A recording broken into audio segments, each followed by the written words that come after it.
Welcome to Future Role Model, a podcast that praises the unconventional and redefines what it means to be a role model. I am your host, Natasha Pearl Hansen. I can't even say my own name. Natasha Pearl Hansen, a.k.a. NPH.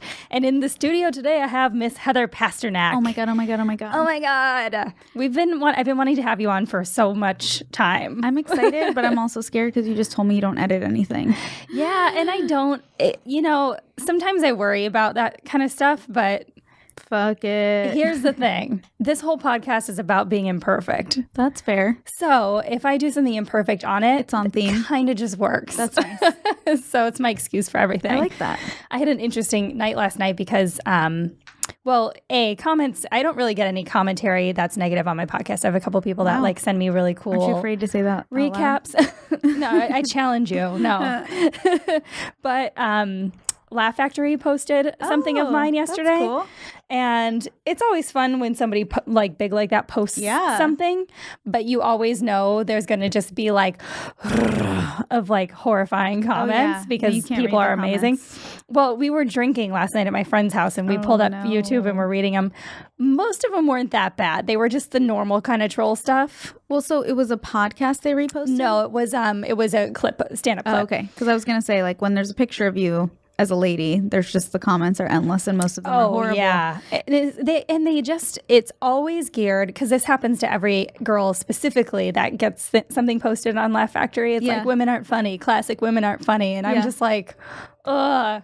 So we just sat and drank for at 2:30 in the morning and we trolled them back for 30 minutes and it was really fun. That's fun. And then I was like, all right, I'm never doing this again because I don't want to go down that rabbit hole. But it was actually pretty fun to anti-troll. Whoa. I've never done that. I've just always felt like it's a waste of time a little bit. I won't do it again, but I think it was really fun to do with friends. Yeah. I always feel like I have to, my mom will look at the YouTube comments on some of my stuff and I feel like she's my daughter, my young daughter who doesn't quite understand YouTube and I have to brace her for it. And I'm like, Mom, don't read the comments. You know? It's going to be okay, Mom. She used to take me on auditions when I was little and it's the same thing, where she'll be more disappointed than I am. Yeah. I feel like she has the fragile ego between us. Oh, absolutely. I have friends that are like that too, that are like, aren't you afraid of what people are going to say? But then it fucks with your head where if they don't say anything, you're like, am I still hot? Why didn't I get trolled? It's confusing. You actually want the attention. A little bit in a weird way. No, I thought it was pretty fascinating because I haven't really gone, like I said, I don't really look at YouTube and I don't really do anything on YouTube. So to me, it was just kind of funny to be reminded how many people are out there in the world that have nothing better to do. That are hiding in their homes. Than just hide and write on people's stuff. I know, people feel so really funny. brave from home. I know. Yeah. I think there should be some sort of show where it'd be catfishing, but you actually have to face-to-face meet somebody who trolled something of yours. And that's great. I actually used to say this thing to comfort myself all the time, that there are no statues of critics. But then recently there was a statue of, who are the famous movie critics? Oh gosh. What is it? Yes. Siskel and Ebert. I'm going to fuck the name up. Yeah. But there were statues of them, so now I can't say that anymore. Oh, there are. Somewhere a statue went up of one or both of them. How weird I'm holding my beer. This is not a podcast about facts. Yeah, it's just in some location. There was a statue once was a thing, yeah. So tell everybody a little bit about yourself. I mean, you are just kind of killing the game. Wow, thanks. As long as it looks like that on Instagram. Right? I know. Trust me. And people say that even to me. And I'm like, you don't know how much work. It's so much work. It is to look like you're killing the game. Credit card debt, but we're real Americans. You know? We're doing the thing. No, I mean, as far as comedy, you mean? Mm-hmm. Yeah. What have you been up to lately? Well, I had my late night debut on the Colbert Show last May, I think it was. So was it now already almost a year ago? Yeah, it's been almost a year. So now I'm just comparing myself to myself, where I was last year. Auditioning for things. I make a lot of money commercially, mostly. Yeah. But white women are out this year, which fair enough. Yeah, totally. So I'm trying to do more corporate, more college gigs where, you fly somewhere and stay in a horrible hotel and get paid to do an hour of babysitting, basically. Yeah. So yeah, I'm just figuring it out. But I do love making people laugh. And I started as an actress, and it was so frustrating, like waiting to be cast in something. Yes. And so I really found that stand-up was a way where I could get out and perform and actually feel like I was moving people and maybe making a difference in someone's night. Mm-hmm. And that used to be enough for me. Now I want to be rich. The money thing is tough. It's funny how like dissatisfaction creeps in. I feel like we just always want more, you know? Well, I think that's an artist mentality, period. Yeah. I don't know, and I do remind my friends too, not just myself, but I do like to stop and take moments to reflect and be like, man, it is fucking cool what I've accomplished or what you've accomplished. Like, because we don't give ourselves enough credit for stuff along the way. And me, that's why I drink beer on a Sunday, because I'm like, I have worked. Well, I know weekends really are not really, yeah, it's all different. But I do feel like it's hard. It's easy for me to embrace it in the moment. Mm-hmm. And I feel like I have really high highs, and then I'm like, oh shit, I have to come down from this. Mm-hmm. So that's a little bit scary. But it would be nice to be able to be more grateful or appreciative in reflection. Mm-hmm. Yeah, but the financial portion of it, like I was researching even the other day because I have my tour coming up with Rachel. Yeah. And so we're about to leave for Europe. Actually, when this episode comes out, I think we'll be leaving the following week. Woo. And we've been painstakingly working on this tour. Yeah. Like every single day we have to get together and do, because, every single piece has to be produced. Right. It's just very eye-opening one day because we were both so tired and we were like, we're going to really appreciate when we're on this tour because everything will be taken care of. We did it, like we did everything. Yeah, that would be nice. So it's like all the transportation and hotels. Just and everything, just getting comped hotels mostly because every city we're in like 2 or 3 days. Right. So we're getting like... It's very impressive that you guys are doing this. It's definitely a feat. Please tell me your secrets. Definitely after. a feat. I will, because we're going to go get drinks after this. So yeah. I'll be able to tell you everything that I've got in my pocket, which is very few things. So where did you grow up, Heather? I grew up on the wild streets of Beverly Hills. Did you? Yeah. What? I did not know you were from here. I'm from Los Angeles, born and bred. I went to college in New York. Okay. I actually have a joke about it where I say I grew up in this little... I usually don't like to talk about where I'm from because I feel like people will judge me, but I grew up in this little neighborhood right outside of Compton called Beverly Hills. So that's nice because when people hear Beverly Hills, they kind of hate you a little bit. Yeah, they immediately just assume you're a rich kid. Yeah, which I wish I was. Like, I wish I had spent my time in Beverly Hills looking for like a nice trust fund kid to partner up with. But I went to public school. Like, my parents basically put all their money into our house, which still has loans on it, so that they wouldn't have to pay for private education because they kind of felt like if you can't send your kids to public school in Beverly Hills, then like where can you do that? Right. So yeah, that was weird. Damn, that's really interesting. So I was really reminded last night what LA can be like, the young side of LA, because some friends had me come out to this house party. Oh yeah. And I was there for all of like 20 minutes before the thing got shut down. But we walked in and, the 2 people hosting it were really cool.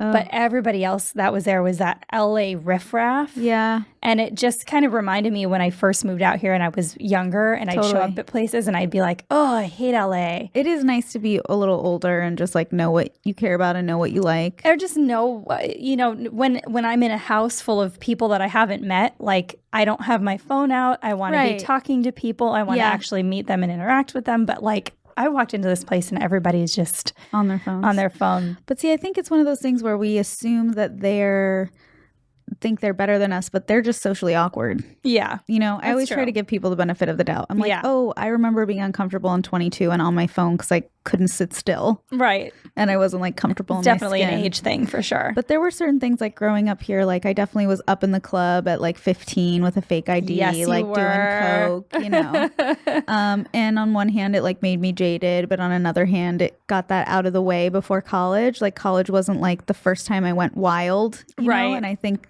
that was actually helpful because New York City is terrifying. Not that I didn't go wild there too. But it was just like, wasn't my first rodeo.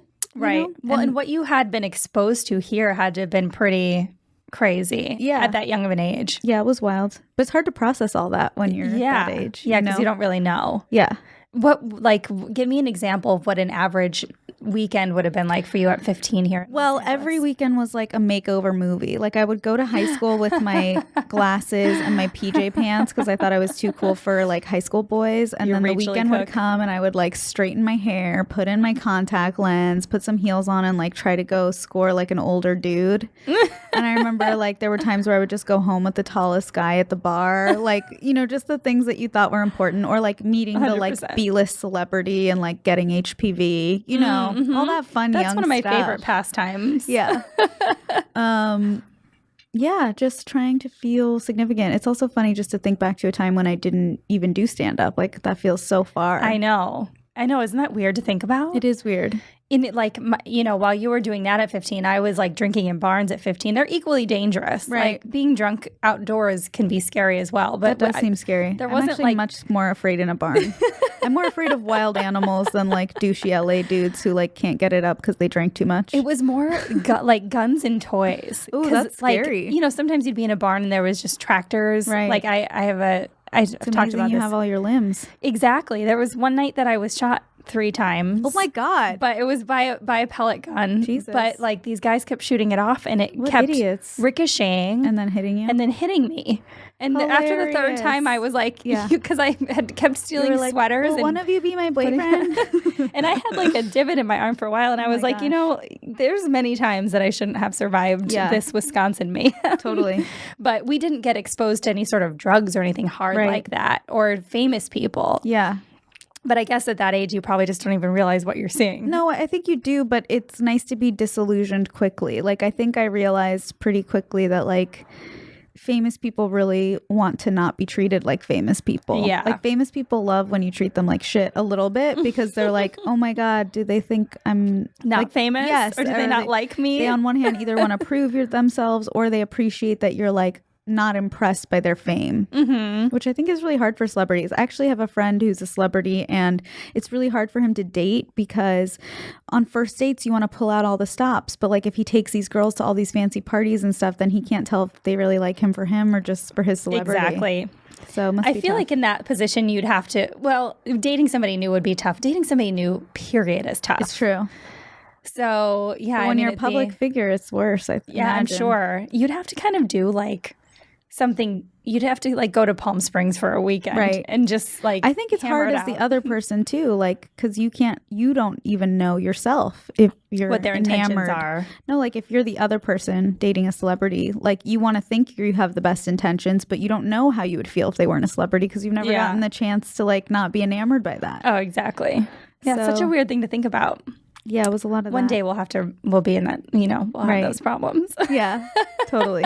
But so I went to Beverly Hills High, which was a public school. And like, oh my gosh. So I feel like people always imagine that I went to school with like celebrities' kids, but like those kids were in private schools. But there are some heavy hitters who like Alicia Silverstone and Angelina Jolie went to my high school. Oh, interesting. Not while I was there, but. So they weren't fancy kids either.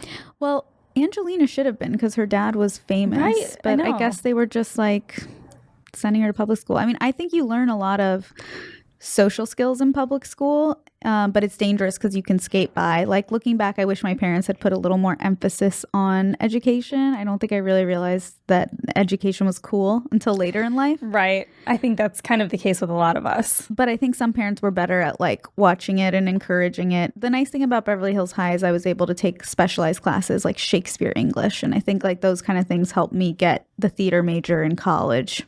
Did you leave high school and go directly for theater in college? I went to New York. I had a boyfriend who lived in New York, which was much of the incentive. Did you meet him here? I met him in LA. He was an actor. He was older. I thought he was cool. The way you describe dating is adorable. He looked like what I imagined my boyfriend would look like. You know what I mean? Yeah, I met him at a pool. Yeah.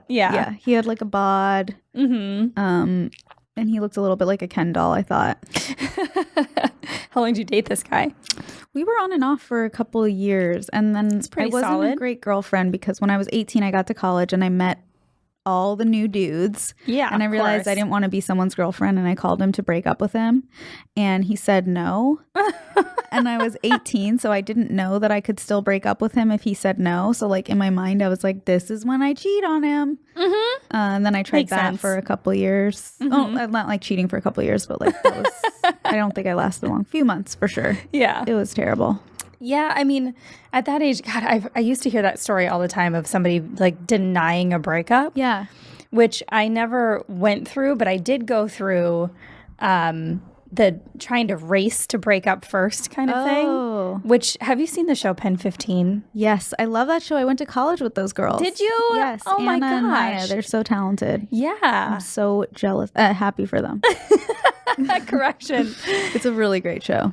It's so good. Beautiful. But they had that moment where she's trying to break up and they beat the letter. But that does feel like a middle school thing. Like I feel like once I got to a certain age where I realized, like I've always been the kind of person where I'd rather be broken up with than hurt someone's feelings. Yeah. Because I think it's easier to get dumped because you get to feel like you did everything you get could. sympathy. You don't have to wonder if you made the right decision. Other people like talk you up and they're like, no. It was totally their fault. Yeah. Although I did have one bad, the first breakup in college is always like that first heartbreak. Yeah. You're like, yeah. Yeah, they get easier. I didn't date anybody in college. Really? What were you doing? At all. Just playing with guns? I just hung, like I've always just kind of dated around. That's kind of like how you I didn't have always boyfriends. was. I had like usually a number of guys kind of in my life at one time, and it was when so I great. I date multiple guys because I think that helps them want you more, and it's fun. Yeah, you like to be scarce. Yes, I'm busy Scarce and interesting. I like to say I'm busy and mean it. You know? Yeah, it's true. It's true. So, how long were you in New York for? Were you there for a full 4 years? I was there for 4 years and like 6 months after, where I tried to hang out, and like I was working like 3 jobs, until I ran out of money and like slowly moved farther out of Manhattan until I was like living in Bushwick, and I was like, okay. Then I moved back in with my parents for a little bit, and I tried to work in real estate on the family business. Oh, so that's what the fam does. And it was sort of, they're retired now, but it was kind of like I was afraid to put all my effort into, like I didn't believe in myself enough to put it all into plan A, and I was kind of jumping to plan B. And what's funny is I actually studied all the real estate courses for California, but I never took the test. So like I have the knowledge and I was able to work for them for a couple of years, but as soon as I started booking commercials, I just like moved out and was like, this money is better and more in line with what I want to do. And then I started doing like commercials and waitressing and just trying to get out of that restaurant You need to do like job. a fake commercial for what your realtor company would have been. Oh my God. If it actually I think existed. a lot about my other life and what that would have been. I do too. A lot of times. What would your other life have been? Okay, we'll both do ours. I would have definitely been like I'd like live on a boat.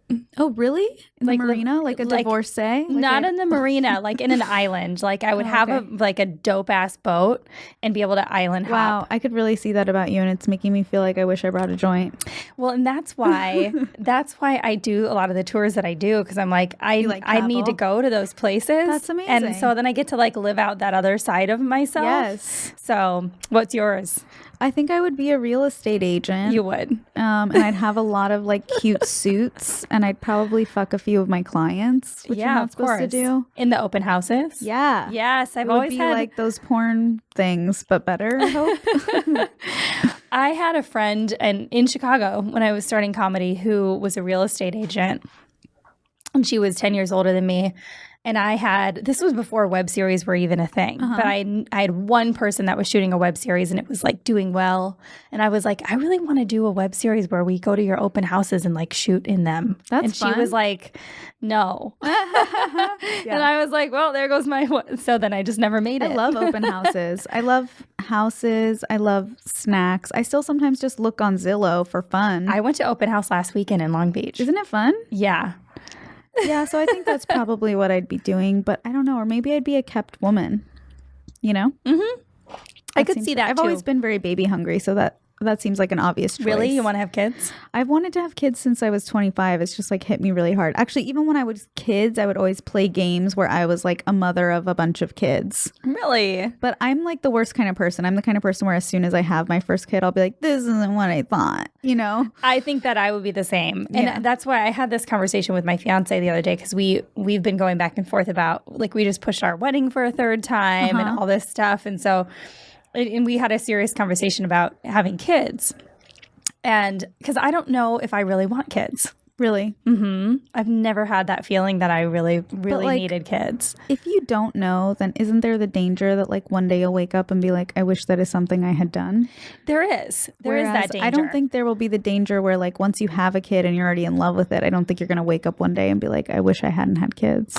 Yeah. And I think that that's true. But this is what's been fascinating to me because I've been kind of curious about it. I tend to meet really, really fascinating people on my travels, which is another podcast I want to eventually do. Sure. But I have had conversations with some really amazing older people who are like world travelers, the most interesting people I've ever met that did not have kids, and asked them if they ever regretted it. And they were like, no. Were they all men? No. That's cool. Women too. So to me, I mean, we definitely are overpopulated. So like, exactly. Be a hero if you want. Exactly. So I don't know, but we talked about it, and I was like, all right, I could split the difference with you, and I could have one. I could have a kid. Are you an only child? Yeah. Okay. I think a one kid is super manageable. It's nice, but then when your parents die, don't you kind of wish you would have someone to like remember them with or like share that pain with? In that kind of specific way. Also, it's kind of like having cats. Like I have 2 cats, and I feel like it's easier because when I leave, I don't have to worry about them being lonely. Yeah, like well, if you have 2 kids, at some point one of them gets old enough to watch the other one, and it's kind of nice. Yeah, that's true.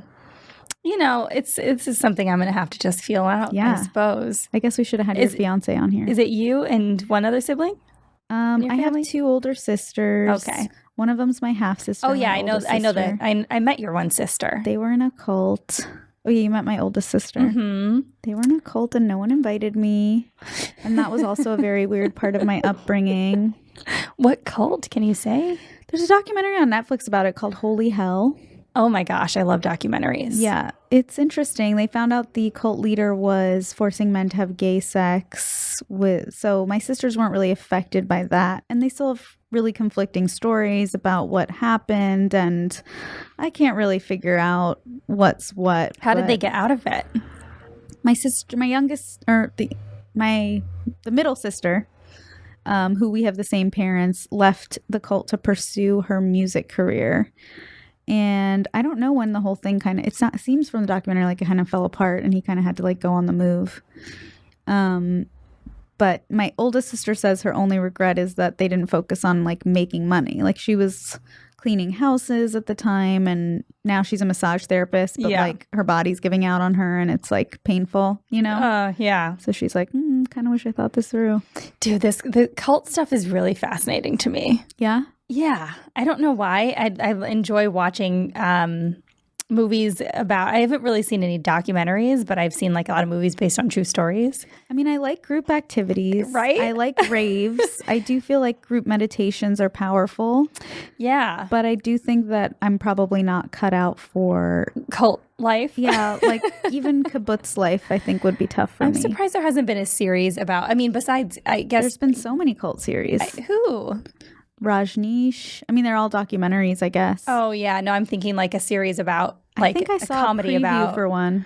Besides, but it might have been a movie. Kimmy Schmidt, I guess she kind of like escaped one-ish, but everything's a cult anyway. Like when I talk about on stage in Los Angeles about my sisters being in a cult, it gets no reaction because everyone's in a fucking cult. Everyone's in a cult of some kind. Okay. Yeah. I mean, LA is kind of a cult in itself. This podcast is a cult. This is a cult. And this is going to be episode 50, by the way. Which is a very culty number. Yes, very round number. I do like that number. I know. Yeah, 50 makes me feel like, okay, we're doing it. That's how old my last boyfriend was. What? For real? I think he might be somewhere near there, yeah. I was dating an older man before I met my boyfriend. Your current boyfriend? Yeah, I was dating an older man who didn't want kids. So it was interesting because he was like very established and checked a lot of my boxes. But the kids thing was a deal breaker. And I don't know, like the age thing actually didn't bother me. But I feel like with my boyfriend now, it feels like we're equals. And it didn't quite feel like that because he had just had so much more experience than I did. Not that he was like rubbing it in my face, but it just didn't feel like we were like on the same tier of life learning, you know? I'm in the same boat when I've dated people. I like to kind of grow with them rather than have to feel like I'm catching up. Yeah. But there was a thing of where it felt like safe. I was like, is he my dad or my boyfriend? I don't care. It feels good. You know? When I was 22, I dated a 44-year-old. Yeah. And he's still one of my favorite people. But you kind of outgrowed him and he probably stayed the same. Is he like still dating 22-year-olds? I don't know. I mean, maybe. I'll have to text him after this and be like, yo, who are you dating these days? Yeah. But he's one of my favorite people. He was a, I can't really give much detail because people would know exactly who he is. He's a pretty prominent figure in Chicago. Okay. In the comedy scene. Sure. Not in the performance side, but the directorial side. Context clues for any detectives. And he was, but literally he lived like 2 blocks from me, had a son that was 4 years younger than me. Oh yeah. And was the funnest person I ever hung out with. Yeah. Like everything was really funny. I feel like there's some people you break up with and you're just like, oh, you're in my tribe though. And then there are other people you break up with and you're like, I never need to see you again. Yeah. And that's my ex. I have not seen him at all. But pretty much everybody else I've dated, like, I liked them for some friends reason. With my exes. Yeah, and I don't think there's a problem with that. My boyfriend loves that. Well, you know, I had a conversation with one of my guy friends about this because he's really good friends with everybody he's ever hooked up with, and so am I. Like all 3 people. No, a lot of my right, all of them, all 100. I'm just kidding. Yeah. All my best guy friends, for the most part, at some point, because when you're from a small town, everybody ends up like swapping. It's and like more work to be enemies with someone, I think. Exactly. So like all these people have stayed in my life, and then we'll laugh about like, hey, remember that time we made out at that party like 20 years ago? Remember when I cried about you? Yeah. And then like it's just funny memories. Right. I'm actually going to hang out with one of them in Vegas this weekend. Ooh, dangerous. He's a poker player. See, now that's a side hustle I could get behind. Right? I actually have a grandfather who used to gamble and play craps, and I'm just wondering, I've been thinking a lot about side hustles. Should I become a pro gambler? It's kind of hot to be a woman, and I look dumb, which I think would be to my advantage. It would be to your advantage. You need to go and like test it out on a small like poker for sure, situation. But it's so hard. Like you can't even gamble where we live, right? I'd have to go to like Nevada. You have to go to Vegas, I think. You have to go to Vegas, or you can go to Mexico. He used to live in Mexico for a little while. I'm going to have to plot. You want to come to Vegas for 3 days? You're welcome to. Yeah. Hook me up. Can I sleep at the foot of your bed? He just won a huge tournament. And so he was like, you're coming to visit. And I was like, okay. Yeah. That's nice. I want to just drink margaritas by a pool and not do any work. And then, of course, I scheduled myself on 2 stand-up shows because in Vegas? Because Where are you performing? I have to. One of them's at Hooters. Oh. It's like the Tuesday night show. Wow. And then where's the other one? I'll have to look at my notes. Great. But it's not, I didn't do clubs. I just kind of hit up random people. Yeah. And I was like, if they say yes, then I'll do it. And if not, I won't do any shows. And of course they said yes. And so then I was like, well, I guess I'm doing shows now. And I was planning to not work. But what we do, it doesn't feel like work. Sometimes it does. Well, sometimes it does. But like, isn't it funny how like sometimes shows are so joyful and then there are times where like the audience is stiff and they don't want to laugh. And it's like, I don't feel like it ever helps to blame the audience, but sometimes it's them. Sometimes it is them. Yeah. 100%. It's like you can only make someone have as much fun as they're willing to have. Exactly. So in stand-up, when did you start doing stand-up? Well, I moved back from Los Angeles and I was just another American girl in America. Back to Los Angeles or back from? Okay. Back to, thank you. Back to Los Angeles from New York. Mm-hmm. And I couldn't get an agent or a manager because I was just another American girl in America. Yep. And my friend Milana Weintraub, who's so talented and cool and a boss bitch, was like, you should take the stand-up class, Jerry Katzman's stand-up class in Santa Monica. Mm-hmm. And I know some people are like, that's cheating, but it was great. I feel like I learned what you have to learn in like 10 years of open mics in like 10 weeks. Yeah. And he does a showcase where you get a tape, and that helped me get booked on other shows, and it turned me into a comedy writer. And then I have a writing partner, Kaylee Stolek, who had a blog called Granny is My Wingman about her and her grandma online dating at the same time. Oh my gosh. And she saw my stand-up and she was like, we need to write together. And I thought she meant adjacently. Like next to each other? I like invited her over and she was like, no, we're going to write together. And she taught me how to write scripts, and we did like a feature film rewrite for Gold Circle Films at some point. So like it kind of turned me into a comedy writer, which was something I didn't expect from stand-up. I was just sort of looking for a place to perform and a reason to email casting directors and tell them I had something going on. Yeah, definitely. And I just really took to it. It's been really fun. And the truth is, people had told me my whole life that I should do it. You should be writing? that I should do stand-up, but it seemed like a last resort to me. Like in my mind, I'm like, no one ever wants to be a stand-up. You know what I mean? It's like such a means to an end, though, for a lot of people. It's true.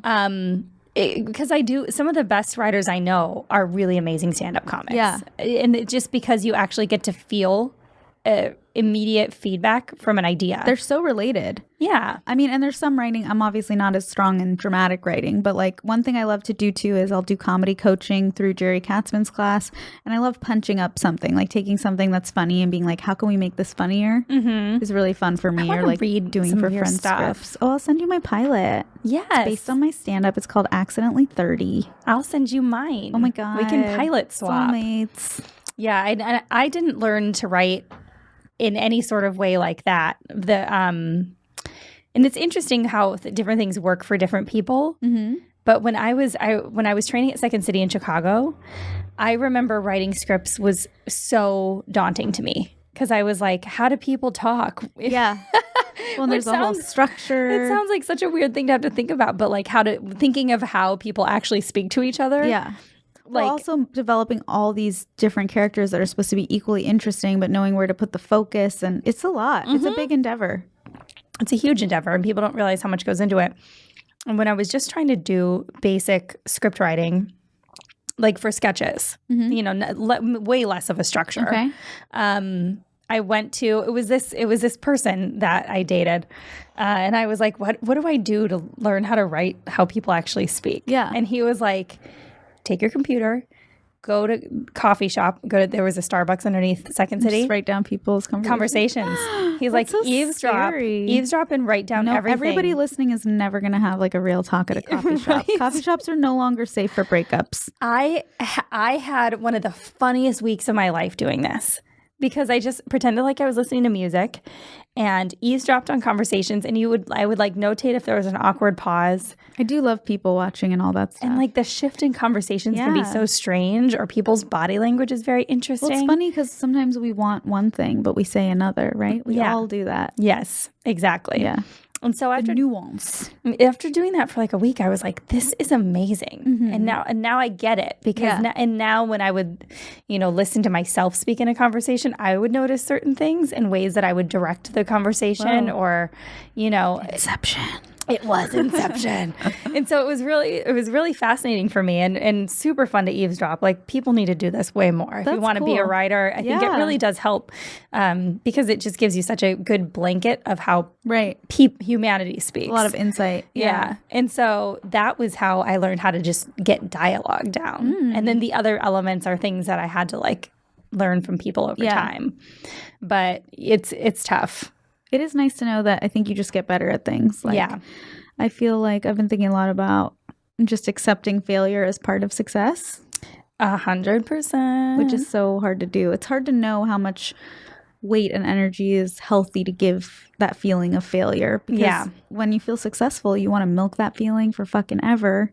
And when you feel like a failure, you want to pretend you don't feel that way, which only makes it worse. Yep. And then you try to like lean into it and then you're wallowing. Yeah. Like, it's hard. Well, and I have a lot of friends too, especially here, that will reach out and say, will tell me if they're having they're feeling like it's a fail week. I just call them fail weeks where people are like, I'm done, I'm out, I'm over it, which happens to people a lot here. True. And usually I end up being like a go-to person for people. I don't know why, but now I'm gonna text you all the time. Do it. And so I have like different strategies that I use on friends when I need to like pull them out of that fail strategies? space. Well, first of all, I always go get a drink with them, which I don't know if that is a good thing or a bad thing. Are we alcoholics? That's I think we're all alcoholics. But I think it just kind of gives you the camaraderie. It's chill and exactly. It's a chill environment where you can speak and you just feel like you can say whatever you want. And I always like to take people to do something a little bit different or out of their comfort zone. definitely don't go to like a stand-up show because we always end up going and hanging at the same places. Thing too, when we work in entertainment, sometimes it's hard for me to figure out what to do for fun because even going to a movie feels kind of like studying. I know. Everything feels like work. What do we do for fun when you work in fun? Mm-hmm. And that's why I do like weird things like crash weddings or like, I just like Thai massages.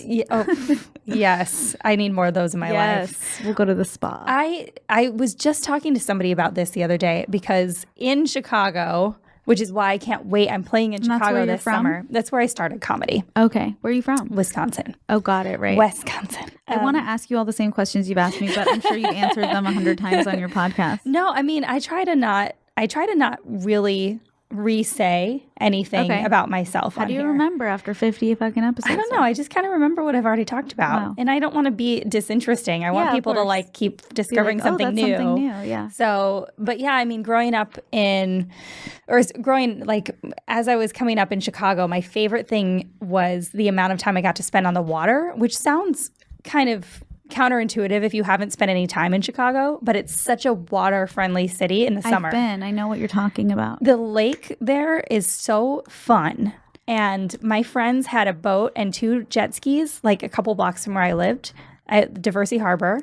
And they just let me use the gate code and I could hop on a jet ski whenever I wanted. You're like, if there are no guns, I need a jet ski. Yes, I need something dangerous. Do you know 11 City Diner? Yes. It just opened up in LA. It just opened up by my house. Do you live on Wilshire? I live right by 11 City Diner. Okay, yeah, it's delicious. It's delightful. So fun. Yes, delightful. Yep, and it's a piece of piece of home in my neighborhood. So, yeah, I mean, and I really miss that. And when I was moving to LA, which was 8 years ago, I remember thinking, it's going to be great. I'm going to be on the water all the time. Yeah, why don't you live in Santa Monica if that's what you love? Yeah, but nobody goes on the water here. Well, I live in Echo Park, and I will say it just makes a difference just driving by the lake on the way home. Just seeing a little bit of water just makes you feel something. I don't know what it is about water, but it's just like... I'm a water sign. I'm from Los Angeles. I can talk about astrology. Oh, yeah. Which sign are you? I'm a Cancer. Okay. What about you? I didn't know that was a water sign. I'm Aquarius. That's an air sign. It's an air sign. I love Aquarians. You're so weird. We are weird. Yeah. I don't know a lot about astrology, but most things that people tell me seem to be pretty accurate. Yeah.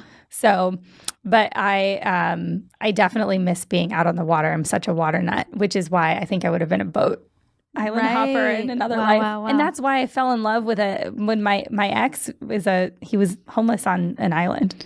Really? Mm-hmm. That's a very weird story. Was that just his pickup line? He didn't tell me he didn't have a house or a boat you or met anything. Him on an island? He was like on the sea. He had a beach. Damn. See, that's the thing about your 20s. You're like, that sounds chill. Everybody's so interesting in your 20s. You meet somebody and you're like, your tattoo is really funny. Yeah. Let's have a relationship. And then in your 30s, you're like, what about a house? Yeah. Maybe you need some more stability than that. But I just told the whole story of that on Rachel O'Brien's podcast, Screwed Up Stories. And that's going to come out at some point soon. Is your fiance an artist as well? Yes, he is. What does he do? He does a lot of things. He's a actor, photographer. He models. He directs. He kind of does a lot. He's a good-looking, talented guy. I met him briefly.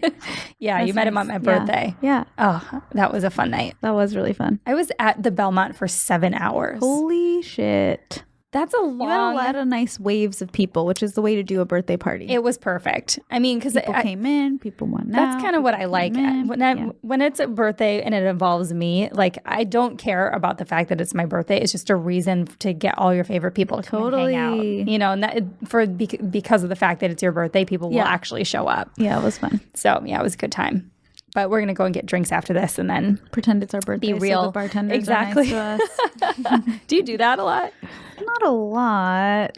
I do. I mean, there's always the danger that they're going to check your ID. Right. So you got to kind of feel it out. I used to do a lot of that kind of stuff when I moved to Chicago. I would go out, like I went out one night in a towel with my hair wet. Really? Because I didn't have money. And I was like, if I act like I'm locked out of my apartment, they'll probably just give me booze. And they did. That's elaborate, though. It was That's like pretty you've clever. earned it at that point. Like, It was pretty clever. Performance art. I got free chicken wings and and then a pitcher of beer. And then like the next week, they're like, you've got to stop locking yourself out of your house. every day I'm there. I'm like, knock, knock, knock. That's really cute. So you started stand-up when you moved back to Los Angeles. Yeah, about 6 or 7 years ago. Sweet. Something like that, yeah. My gosh. And I was doing like open mics a little bit at first, but the class really helped just hone me. Do you feel like it was better to start here?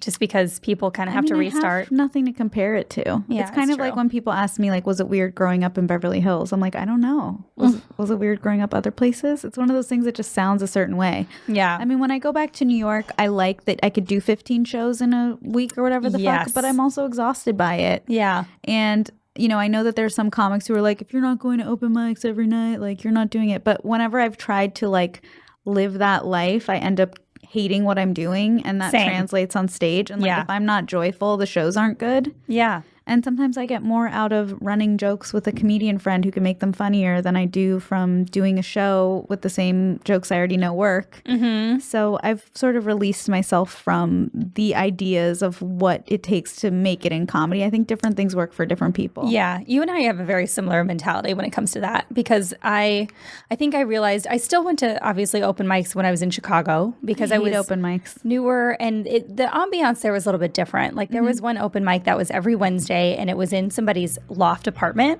If it's run by friends and it feels like everybody's there to support each other, but often it's a bunch of comedians who don't want to laugh at each other. Yeah, exactly. You know, there's this show at the Improv called Lab Work. You know this show? And it's like half book developing comics and half people putting their names in a bucket. Mm-hmm. And because I open for Jeff Garlin there and I've done late night or whatever, I get to be booked on that show. Mm-hmm. But I never have a good set because I walk in and all the comics who are there every week putting their name in their bucket hate the people who've gotten booked spots. Yeah, of course. And it's like, they're like, who is this? You know? Yeah. And it's just so interesting how different shows have different vibes. Or there are some comics who get so good at open mics, but all their jokes are about being a broke comic, and they wouldn't make actual people laugh. They just only make comics laugh. Yeah, exactly. It's dangerous. And that's also why I've taken my own touring into my own hands, because I've had a lot of people say to me, you know, what is it like being on the road? And I'm like, I'm not really a road like I don't really I didn't like that life. Yeah. Like I did some feature work on the road 4 and 5 years ago, 6 years ago. And I didn't like being in weird cities. So much of life, I feel like, is just like asking for a new thing to hate. Exactly. I'm like, what's my new problem, though? I want a new job to hate. Well, I think when I knew that I didn't want to be a road dog was... Is that what they call them? I don't know. That's just what I decided. But a road bitch. I had performed in... And I've always been very proactive about like setting up certain shows and stuff. And so I had gotten booked to feature at this place in Decatur, Illinois. Oh. Which is like the southern tip of Illinois. And when you get there, like I haven't smelled a worse city. And I'm sorry if you live in Decatur, but that you have to know. Get out. It's like a soy factory. Oh, really? I'm allergic. And soy, yeah, you would die in Decatur. Soy doesn't smell good. I have never smelled anything so putrid. And I grew up farming. I've been to chicken farms. I've been to pig farms. There was one summer at the barn, at the fucking farm that I worked at, where the freezer had gone out and nobody realized it until like 2 weeks later. So all the dead bodies, the deer meat and the sherbet ice cream and everything had melted and then kind of refroze. Yikes. And then melted again. And I had to clean that shit out. And I'm going to tell you, Decatur, Illinois smells worse than that. Oh my God. I think you might have a soy allergy as well. Illinois was so bad. Is this just because you had a bad show there? What's the truth? I also had a really bad show there. I also had the worst stink, dude. That will make a place stink. This smells like failure. Yeah. But after a show, so I had also set up, I knew that there was like a college by there. And so one of the nights of my show, I had set up a late show over by the college, which was on the different side of town. Great. And the club found out and was like, you're doing a competing show. And I'm like, what? Bro, you're paying me $100. Yeah. Like, I'm not trying to take your audience. How much did the college pay you, though? Those pay pretty well. Yeah, and it did. And I was like, I'm already here. I might as well just like make some extra money. So it was just this whole thing. And then after that, I was People like, are so sensitive. I was like, I don't want to take necessarily feature work from some of these other some of these gigs. I want to do the kind of shows I want to do in places that I want to do them. Right. And that's that. That's pretty cool. Well, I can't wait to talk to you when you get back and see how it all goes. The Europe tour? Oh, yes. Fuck yeah. I know. I think we'll be good. I think it'll be good. I think so too. So what's the craziest place you've ever played? The craziest? Yeah. Or most interesting city? Probably that show that you were at. Really? Oh my gosh. That was such a bad show. Like, you know where the room is like set up to be you did a really nice job. Like bar. There was like an open bar in the back and there was no like table service. So it was basically just like, and it was supposed to be for a charity, but everyone there was just like trying to fuck, it felt like. Yeah, it was a really very interesting weird vibe. So that was a weird show.